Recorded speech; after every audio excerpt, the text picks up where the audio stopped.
যেত, বেশিরভাগ বাজার টাজার করে নিয়ে যেত। আর তখনকার দিনে তো অত আলো টালো ছিল না, রাস্তার সেই পোস্টে সেই চিমনির আলোর মতো আলো জ্বলতো। তো এবারে একদিন কী হয়েছে, তো দাদু যখন বাড়ি যেত তখন ওই গঙ্গার পাশ দিয়ে গেলে গঙ্গার ধারে যদি মাঝিরা থাকতো, তো কখনো বলতো জালে কী পড়েছে, ওই মাঝিরাই বলতো যে মাছ পড়েছে বলতো, তখন দাদু প্রায় মাছ নিয়ে বাড়ি যেত। তো একদিন কী হয়েছে, মাছ নিয়েছে, ইলিশ মাছ ছিল,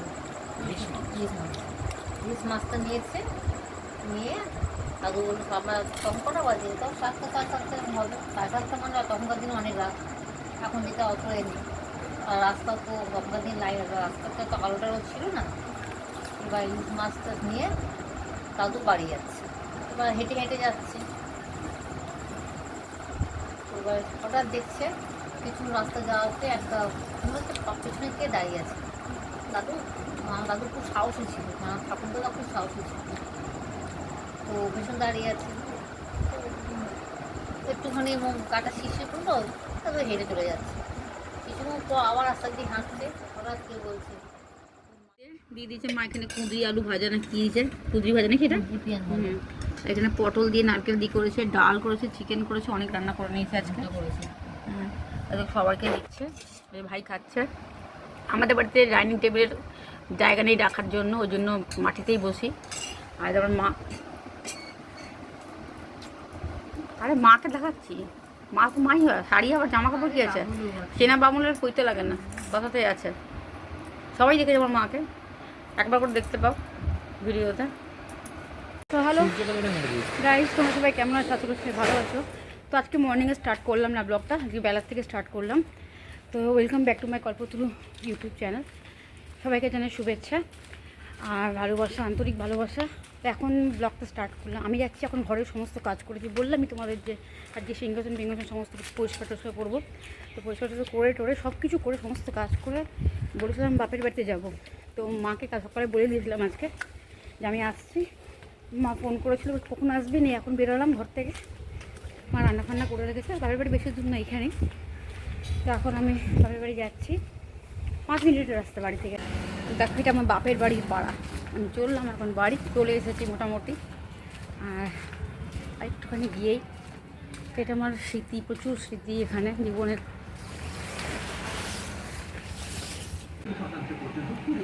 আমরা ওখানে একটু ফুল পাই না, এখানে কত সাদা ফুলে ভর্তি।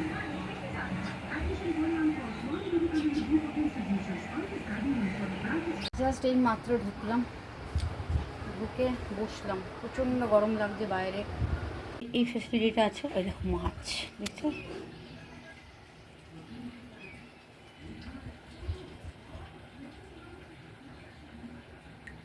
ভর্তি কুয়োয় জল, তারপর ঠান্ডা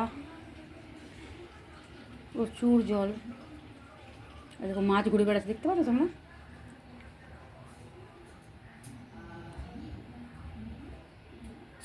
তখন পা দিয়ে আমরা দিচ্ছি, এটা দিয়ে উঠে গেলে সিঁড়ি দিয়ে ছাদ, পুরো ছাদ পুরো গরম। এখন যাবো না, বিকেলে। তার মানেটা হলো মিউচুয়াল ফান্ডসের ময়দানে শুধু ভাবনা ফটো বুড়োদের মতো বেশ দেখাবোই কিছু। তো অনেক দিন পর বাপের বাড়িতে আসলাম, খালি হাতে কি আসা যায়? আমি কোনোদিন খালি হাতে আসিনি বাড়িতে, ঠিক আছে? তো ভাবলাম কি নিয়ে যাই, তো একজন মাংসই নিয়ে যাই, কারণ আমি তো বুধবার আর রবিবার ছাড়া খাই না। প্রতিদিন ভেজ ধরে নিচ্ছি, এখন শুধু বুধবার আর রবিবার ছাড়া আমি খাই না। তো বাড়িতে রবিবার করেছিলাম, তো ভাবলাম বাপের বাড়ি যখন যাবো তো শুধু হাতে তুই যায়, ওই জন্য মাংস বললাম বাবানকে। ও সকালবেলা এসে দিয়ে গেছে মাংসটা, আমি এসে এখনই আসলাম, কাজ করবো সে সময় তো আগেই বললাম আসার সময়। কালো হয়ে যাচ্ছে। তো সবাই মিলে খাবো, ভাই, বাবা, মা। বিকেলে আমি বাড়ি চলেও যাবো, বিকেলে সন্ধ্যেবেলায় বাড়ি চলে যাবো। তো আমি চলো আর কথা না বাড়িয়ে পরে ঢুকলাম। এই আলমারিটা কত বছরের পুরনো জানো? আমার মনে হয় কত বছর হবে, এটা মনে হয় 30-35 বছরের পুরনো আলমারি, আরও বেশি ছাড়া কম হবে না। কত বছর হবে আলমারিটা? আলমারিটা কত? আশিসের বেশ সময় কিনেছিলাম। হ্যাঁ তাহলে কত বছর হলো? হ্যাঁ কত? না না 80 টাকা না, বলছি কত বছরের এটা আগে মোটামুটি? হ্যাঁ অনেক দিন আর বললাম 35 বছর 40 বছর ওদের চলে আলমারিটা, মানে আমরা যখন অনেক ছোটো যখন এই আলমারিটা আছে, আলমারিটা এত সলিড, একটা জায়গায় ট্যাপ খায়নি, কিন্তু রংটা উঠে গেছে, রংটা করালেই কিন্তু এটা একটা দোকানে দিয়ে দাও, একদম দোকানে দিয়ে দাও, দোকানে দিয়ে দাও, যা পয়সা তুমি দিয়ে দেবো, তুমি দোকানে দাও। এই জায়গা সলিড না, দোকান থেকে এসে বার করতে পারবো না, তাহলে দাম আমার বেশি ঘর নেবে। থেকে বেরোবে না। কেন বেরোবে না? সবাই বেরোবে। না জায়গা নেই, আমি তো আমার ঘরে দরজাই নেই, তোমাদের কি ঘর থেকে কোনো জিনিস বেরোবে? দেখো যদি হয় তো এই রংটা করো, খুব বাজে লাগছে দেখতে আলমারিটা। লাগবে কোথাও বড় হচ্ছে তো এবার ব্যাপারটা হচ্ছে সিটটা এত ভালো আলমারিটার না, যে আমার বাবার মানে সলিড আলমারি, মানে সেই সময়টাকে আমার 40 বছর আগে, বুঝতেই পারছো। হ্যাঁ তো এই আলমারিটা অনেক বছরের স্মৃতি আমাদের, আমার প্রচুর জামা কাপড় এখানে এটাই আমি সবসময় গুছিয়ে রাখতাম। আমার কাজ ছিল আলনা গোছানো, আলমারি গোছানো, সপ্তাহে তো একবার করে আমি আলমারি গুছাতাম, আমি সেই আলমারি এটা। তো এটা আমার বাপের বাড়ি, ছোটোবেলায় এখানেই মানুষ হচ্ছে, কিন্তু অ্যাকচুয়ালি আমার এখন এখানে আর নেই। বলে না যে মেয়েটাও কোনো নিজের বাড়ি হয় না, সেই এখন তাকি ওখানে। অনেকদিন পর আমি আসলাম, মোটামুটি মনে হয় 5-6 মাস বোধ নাকি, 5 মাস তো হবেই, না 3-4 মাস তো হবেই, 3-4 মাস পর আমি আসলাম, বেশি ছাড়া কম না। চলো আর কি কথা বলবো, মা বসে আছে সামনে, মায়ের সাথে কথা বলছিলাম। বুঝলে কাপড়টা পরলে, কাপড়টা পরেছিল করো, কালারটা বেশ ভালো, ভালো না? এটা লাল না নীল, কি লাগবে? পিঙ্ক, পিঙ্ক লাল লাগছে কেন?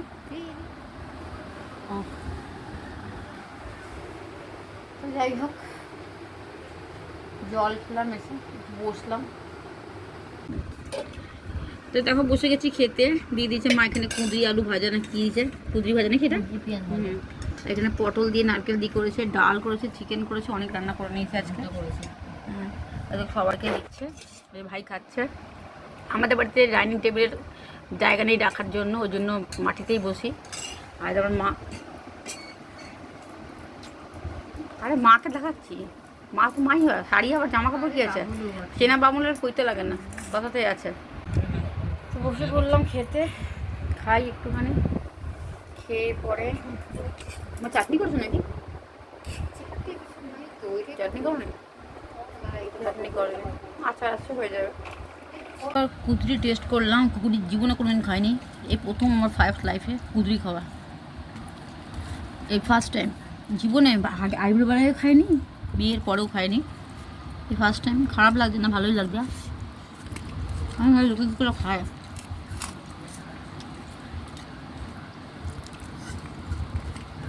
আমি মায়ের রান্না তো অনেকদিন পর খেলাম, খাওয়াই হয় না, বলে গেছি নিজে রান্না করতে করতে স্বাদ। ঝোলটা ছেড়া হয়েছে, ভালো হয়েছে।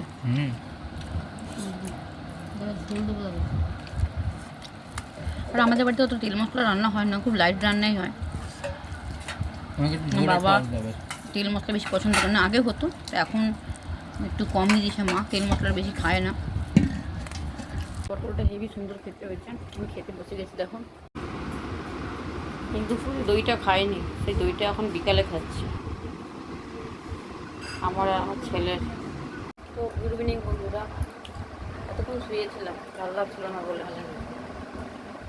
তখন দই নিয়ে বসেছি, মিষ্টি দই খুব ভালো লাগে আমার খেতে, মাও খুব ভালোবাসে। কি বানানো যাবে, আমি তো বানিয়েছি তো, আমার এটা আছে তো চ্যানেলে।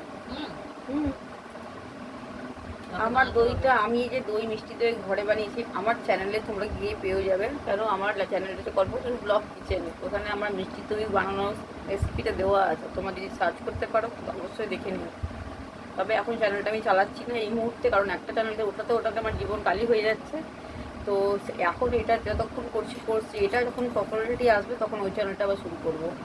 তো সবগুলো একসঙ্গে গেলে যাচ্ছে না, কারণ একটা চ্যানেলের পিছনে সারাদিন লেগে যাচ্ছে করতে, এডিট করা বলো, সব কিছু, ইচ অ্যান্ড এভরিথিং টাইম লাগছে। তো ওইটা করতে করতে আর বাকিটা ভাবতে পারছি না, তারপর ওর পড়াশোনাটাও আছে, সবটা দিয়ে হচ্ছে না একসঙ্গে। তো এখন যেহেতু এই চ্যানেলটাকে আমি বন্ধই রেখেছি, আমার বন্ধ আছে, আর রেসিপি দেওয়া আছে ওই চ্যানেলে আমার ফেস কাটিং দেওয়া আছে, কল্পতরু ব্লগ কিচেন বলে দেওয়া আছে, ওই চ্যানেলেই আমার দইয়ের রেসিপি দেওয়া আছে, তাও মিষ্টি দই, তোমরা গিয়ে দেখে নিতে পারো, সার্চ করতে পারো কল্পতরু ব্লগ কিচেন। আবার বলে দিলাম। তো তোমাদের বলেছিলাম বিকেলে ছাদে আসবো, তখন ছাদে এসেছি। ছাদটা আমার অনেক পরেই হয়েছে। তো দেখো এটা হচ্ছে দেখেছ পায়রায় ভর্তি।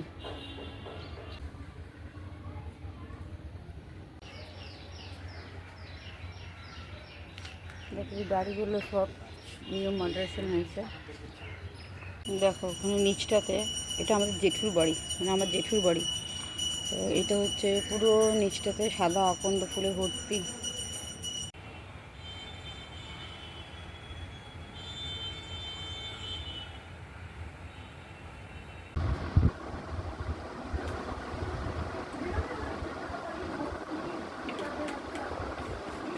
নেমে গলা শুকিয়ে গেছিলো, জল খেয়ে না। তুই কোথায় তো রুটি করতে? হ্যাঁ দুটোতে যাবো। তো চলো আবার মুড়ি নিয়ে চলে এসেছি। দেখো মুড়ি চপ, আবার তোমাকে বসে আছি, দেখো পাটি সরিয়ে। আর দেখো এখানে মুড়ি আর চপ নিয়ে বসে আছি। শুনেছি নাকি তোমাদের নাকি অনেক ভৌতিক এক্সপিরিয়েন্স আছে, তাদের মধ্যে কিছু একটা বলো। আমি শুনি আজকে ভৌতিক এক্সপিরিয়েন্স কোথায় দেখা যাচ্ছে ফটো দেখা যাচ্ছে। ফটোর সঙ্গে কি সম্পর্ক? কত টাকা শুরু করো। শুরু করবো। তা শোন, আমার বাবার বাবা মানে আমার হচ্ছে ঠাকুর দাদা, আমার ঠাকুমার মুখে গল্প শুনি। ঠাকুমা আমরা যখন ছোটো ছিলাম, আমরা ঠাকুমাকে ছোটো ছিলাম, মানে ঠাকুমা আমাদের গল্প বলো, ঠাকুমা আমাদের গল্প বলতে বসে বসে তো শুনতাম। তো আমার ঠাকুর দাদা তখন গঙ্গার মানে আমাদের চন্দননগরে তো গঙ্গা ছিল, বিশাল গঙ্গা এখনও আছে। তো ওই আমার বাবার বাড়ি তেলিংপাড়া। তো ওখানে আমার দাদু, ঠাকুর দাদা, ঠাকুমা, আমার বাবা সবাই তখন ছিল। বাবা তখন খুব ছোটো। তো আমার ঠাকুরদা কাজ করতো, তেলিংপাড়া থেকে কাজ করতো, তেলিংপাড়া থেকে আসতো কাজে, মানে এটা না একটু জোরে বলো। তো কাজ করতো, তো কাজে এসছে। তো কাজে আসার পরে তো আমার দাদু খুব মানে খেতে ভালোবাসতো। আমার দাদু তো বেশিরভাগ বাজার টাজার করে নিয়ে যেত। আর তখনকার দিনে তো অত আলো টালো ছিল না, তো রাস্তার সেই পোস্টে সেই চিমনি আলোর মতো আলো জ্বলতো। তো এবারে একদিন কী হয়েছে, তো দাদু যখন বাড়ি যেত তখন ওই গঙ্গার পাশ দিয়ে গেলে গঙ্গার ধারে যদি মাঝিরা থাকতো, তো কখনো বলতো জালে কী পড়েছে, ওই মাঝিরাই বলতো যে মাছ পড়েছে বলতো। তখন দাদু প্রায় মাছ নিয়ে বাড়ি যেত। তো একদিন কী হয়েছে, মাছ নিয়েছে, ইলিশ মাছ ছিল, ইলিশ মাছটা নিয়েছে। নিয়ে দাদু বললো আমরা তখন কটা বাজে, তখন 7টা 7:30 হবে, 7:30 মানে তখনকার দিনে অনেক রাত, এখন যেটা অত এনি। আর রাস্তা তো তখনকার দিন রাস্তাটা তো আলো টালো ছিল না। এবার ইলিশ মাছটা নিয়ে দাদু বাড়ি যাচ্ছে। এবার হেঁটে হেঁটে যাচ্ছে। এবার হঠাৎ দেখছে পিছন রাস্তা যাওয়াতে একটা পেছনে কে দাঁড়িয়ে আছে। দাদু খুব সাহসী ছিল, ঠাকুর দাদা খুব সাহসী ছিল। তো ভীষণ দাঁড়িয়ে আছে। তো একটুখানি কাটা শীর্ষে করলো, তারপরে হেঁটে চলে যাচ্ছে। কিছুক্ষণ পর আবার রাস্তা দিয়ে হাঁটছে। হঠাৎ কেউ বলছে তুই মাছগুলো আমাকে দে না, মাছগুলো আমায় দে না। দাদু শুনলো, শোনার পর দাদু ভালো তো আমি ভুল শুনেছি। আবার কিছুক্ষণ রাস্তা গেছে, আবার সেই একই কথা, তুই মাছগুলো আমাকে দে না, মাছগুলো দে। দাদু যখন দুবার শোনার পর 3বার যখন শুনেছে তখন দাদু বলে ঠিক আছে দেবো, তুই আমার সঙ্গে আয়, তোকে দেবো। দাদু তখন দাদুর গলা ছিল বইতে। তখন দাদু কী করলো, ওই মাছগুলো নিয়ে বাড়ি অবধি গেল। বাড়ি অবধি যাওয়া তখনও বলছে মাছগুলো দিবি না, মাছগুলো দিবি না। বাড়ি বলছে আমি দেবো, তুই আমার সাথে চল। নিয়ে তো মাছগুলো নিয়ে বাবা দাদু বাড়িতে গেছে। বাড়িতে ঠাকুমা দরজা খুলেছে, দরজা খুলে দেখেছে মাছ। আর তখন আমার ছোটো পিসিমা 6 মাসের, আমার বাবা তার থেকে বড়। আমার বাবা ছোটো পিসিমার থেকে হয়তো 1.5-2 বছর বড় এরকম হবে হয়তো, আমি ঠিক জানি না কতটা। আর ছোটো পিসিমা আমার ছোটো পিসিও করেছিল, কোলের বাচ্চা, আমার 6 মাসের বাচ্চা। তো তখন কী হচ্ছে ওই বলে মাছগুলো তখন আমার ঠাকুমা দেখছে রোজের মতো মাছ নিয়ে এসছে, মাছগুলো ধরতে গেছে। তখন দাদু বলছে তুই একদম মাছগুলো ধরবে না। কেন? বলছে না চলো চলো বলে মাছগুলোকে উঠোনে নামিয়ে দিয়ে ঠাকুমাকে নিয়ে বসে কি ঘরে চলো, হাত পাত করে সব কিছু ঘরে ঘরেও দরজা বন্ধ করে দিয়েছে। ঠাকুমা বলছে তুই এখন তুই মাছগুলো বাইরে কুকুরে এসে নিয়ে যাবে তো? বলছে নিয়ে যা কুকুরে, তবু আমি মাছগুলো নেবো না। তারপর হঠাৎ দেখছি কোথাও কিছু নেই, হঠাৎ দমকা হাওয়া এলো। বলছে এখন ঝড় করছে কে এলো, জানলা খুলতে গেছে, ওই না খবর জানলা কিছু খুলতে হবে না, হঠাৎ হাওয়া কিসের জন্য খুলতে গেছে, ওই না কিছু খুলতে হবে না। কিছুক্ষণ পর যখন হাওয়াটা দিয়ে বেরিয়ে যাওয়ার পর কিছুক্ষণ পর আমার দাদু বলছে তুমি সরো আমি দরজা খুলবো। আধ ঘন্টা 1 ঘন্টা পর দাদু ঠাকুরের নাম দরজাটা খুলেছে, ঠাকুরের নাম গিয়ে দেখে মাছগুলো নেই, মাছগুলো এসে নিয়ে গেছে। যখন ঠাকুমা বলছে কী ব্যাপার হলো আমি বুঝতে পারলাম না। বলছে আমি যখন মাছগুলো পেয়েছি, মাছ কিনে যখন রাস্তা দিয়ে আসছে তখন থেকে আমার পিছু নিয়েছে মাছের লোক, কিন্তু আমি রাস্তায় মাছগুলো দিইনি, আমারও ক্ষতি করে দেবো। অবশ্য আমার গলায় পড়ে গেছিলো, তাও একটা ভয় ছিল। আমি ওই জন্য মাছগুলো বাড়ি অবধি এসে ওই বাড়ির দেওয়াতে মাছগুলো নামিয়ে দিয়েছি।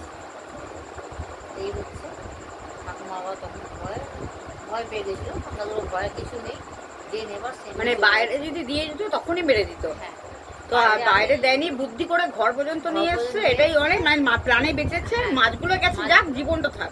ব্যাপারটা হচ্ছে এইটা, মাছগুলো দিয়ে তারপরে গল্পের সার হচ্ছে এইটুকু, যে এটা মানে মানুষ যদি সেই মুহূর্তে ও যদি ভয়ে দিয়ে দিত মাছগুলো, তাহলে অ্যাকচুয়ালি কি হতো, মানুষ মাছটা তো যেত তার সঙ্গে মানুষটাও যেত।